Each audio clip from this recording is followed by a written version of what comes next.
Ислам дининде аял кишиге кашын терүүгө дагы, татуаж жасатууга дагы тыюу салган.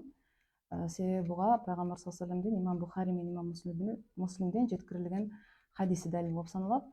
Бул жакта айтылат: ла иналлаху аль-вашимат валь мустаушимат дейт. Алла субхана ва тааля татуаж жасагандарды дагы, татуаж жасаткандарды дагы каргады дейт.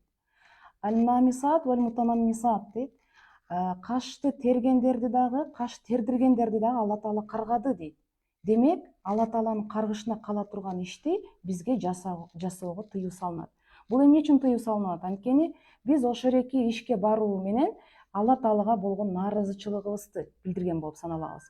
Анткени мага Алла Тааланын берген бул кашына мен ыраазы эмесмин. Мен мындан да кооз каш жасатып алам деген бул Алла Таалага болгон баягы чакырык сыяктуу болуп саналып калат.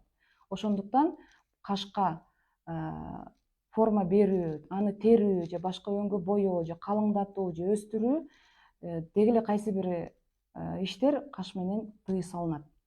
Болгону кайсы учурда кашты тергенге уруксат берилет?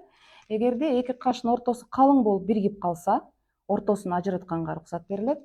Ошо менен бирге эле каш менен чекенин ортосунда түктөр ушунчалык калың болуп, каш менен ошо чекенин ортосу айырмаланбай калса, ошо каш менен кашка тийбестен анын үстүндөгү түктөрдү тазалап коюуга болот.